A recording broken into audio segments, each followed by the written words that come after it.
नमस्कार छात्र। आज हम हिंदी कक्षा 6 में स्वाध्याय का प्रश्न नंबर 2 पढ़ेंगे। सबसे पहले बात करता हूं कि अभ्यास के जो प्रश्न थे मैंने आपको लिखने के लिए दिए, वह आपको ध्यान से लिख देना है और उसको तैयार भी कर देना है। तो ठीक है छात्र, चलते हैं आगे। प्रश्न नंबर 2 देखिए। सबसे पहले हम यहां पर जो सूचना है वह देखते हैं। घटनाओं को उनके सही क्रम में लिखिए। कौन सी घटना है? तो यहां पर जो इकाई में समझदार नन्ही में जो घटनाएं दी गई है उन्हीं घटनाओं को यहां पर 5 क्रम में लिखा है, लेकिन यह जो घटनाएं है वह क्रम में नहीं, उलट सुलट है। तो उसे हमें क्या करना है? जो कोष्टक दिया है वहां पर हमें उसका सही क्रम अक्षर लिखना है। तो देखते हैं पहली घटना। ओ नन्ही बिच्छू की आवाज सुनकर दौड़ती आ गई। ब नन्ही अपनी मां के पास चली गई।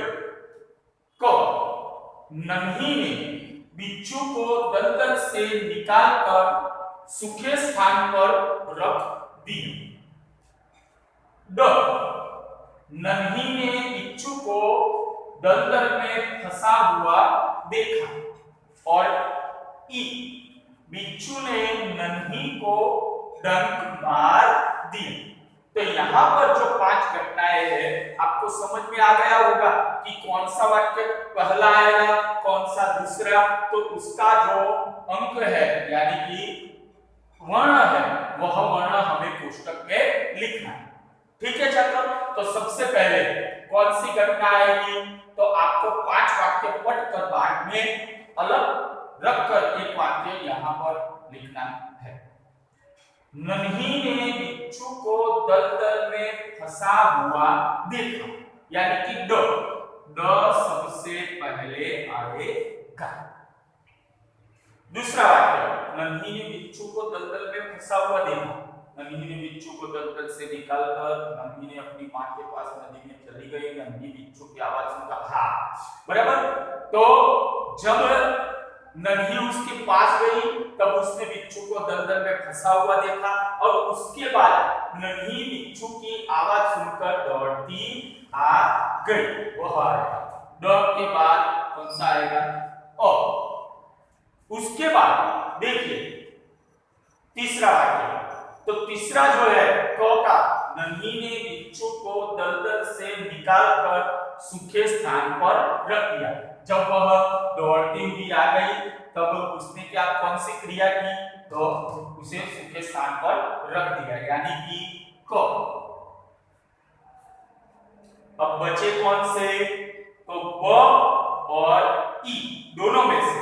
अब क देखते हैं, उसके बाद कौन सा आता है? नन्ही ने बिच्छू को दलदल से निकालकर सूखे स्थान पर रख दिया। तो उसके बाद में क्या हुआ? बिच्छू ने नन्ही को डंक मार दिया। कौन सा आएगा? बिच्छू ने नन्ही को डंक मार दिया। और जो बचा वह नन्ही अपनी मां के पास चली गई। नन्ही। तो आपको अपनी कॉपी में कैसे लिखना है? तो सूचना लिखनी है और उसके बाद जो भी सही क्रम है वह लिख देना है। गलत क्रम है वह नहीं लिखना है, सही क्रम को आपको लिख देना है।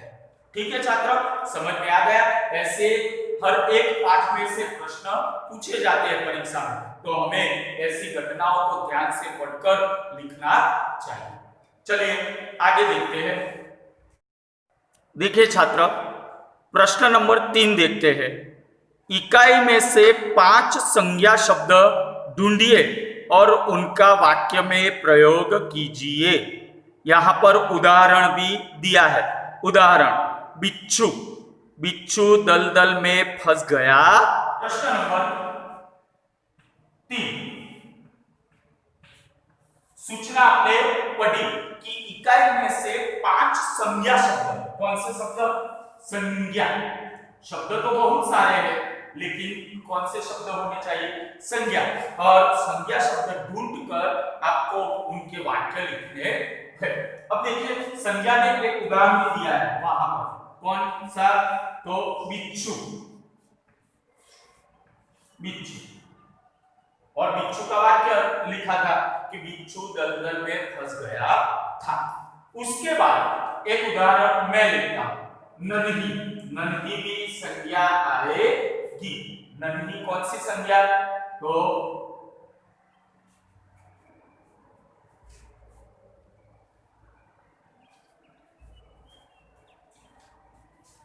व्यक्तिवाचक। कौन सी? व्यक्तिवाचक। अब देखिए नन्ही का वाक्य लिखना है, तो मैं बोलता हूं कि नन्ही समझदार बतख थी। तीसरा शब्द लिखते हैं पानी। पानी कौन सी संज्ञा आएगी? द्रव्यवाचक। कौन सी? द्रव्यवाचक। तो उसका उदाहरण कि बिच्छू पानी की धारा में डूबने उतराने लगा। बिच्छू पानी की धारा में डूबने उतराने लगा, बराबर। उसी प्रकार मां। मां कौन सी संज्ञा आएगी? जातिवाचक।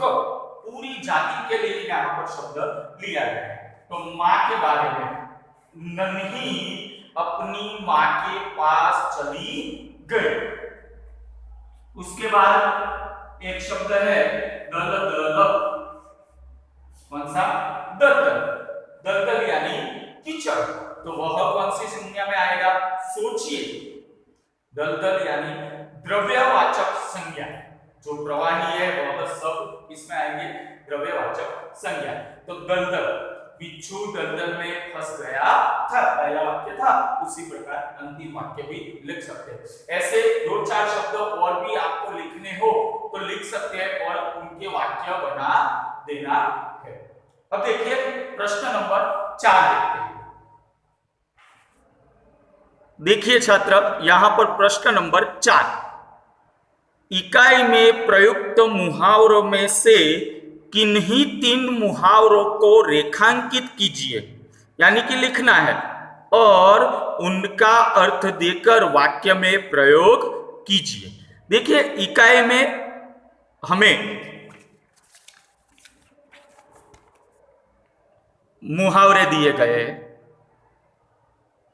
और इन्हीं मुहावरे को आपको क्या करना है? जो आपको पसंद है ऐसे 3 मुहावरे लेना है और उनका वाक्य बना देना है और नोट में अपनी कॉपी में लिख देना है।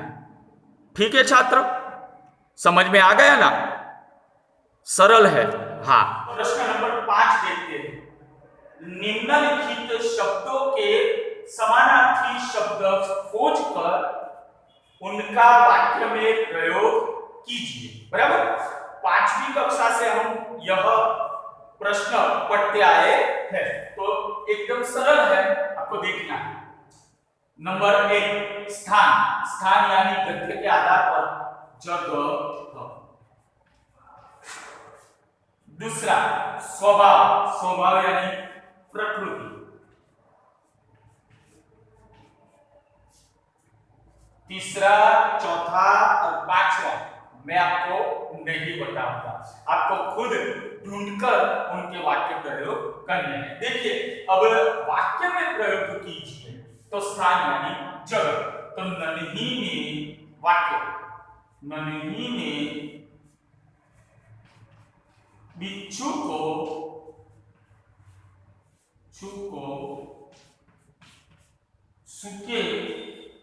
सूखे स्थान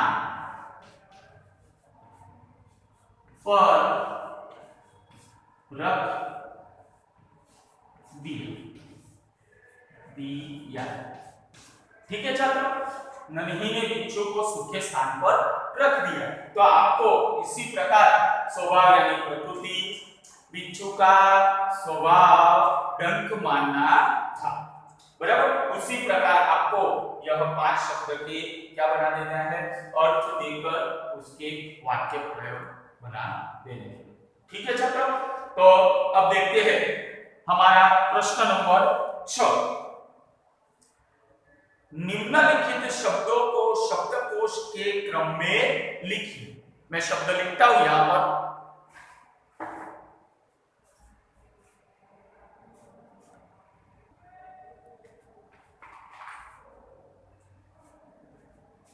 देखिए छात्र, प्रश्न नंबर 6, निम्नलिखित शब्दों को शब्दकोश के क्रम में लिखिए। अंग्रेजी में डिक्शनरी कहते हैं, बराबर, और गुजराती में हिंदी में शब्दकोश कहते हैं। तो उन्हीं शब्दकोश के आधार पर क, का, की, अ, आ, याद है ना आपको? हाँ, तो अगले कक्षा में भी आपने पढ़ा है। तो उसी प्रकार आपको यहाँ पर जो 5 शब्द दिए हैं वह शब्दकोश के क्रम में नहीं, बराबर। तो उनको आपको क्या करना है, उन्हें उत्तर की जगह शब्दकोश के क्रम में लिख देना है। मैं आपको नहीं बताऊंगा, आपको खुद उसे क्रमिक लिख देना है। ठीक है छात्र, तो यहां तक प्रश्न 6 तक हमने स्वाध्याय देखा। अब आगे के जो प्रश्न है वह हम अगले वीडियो में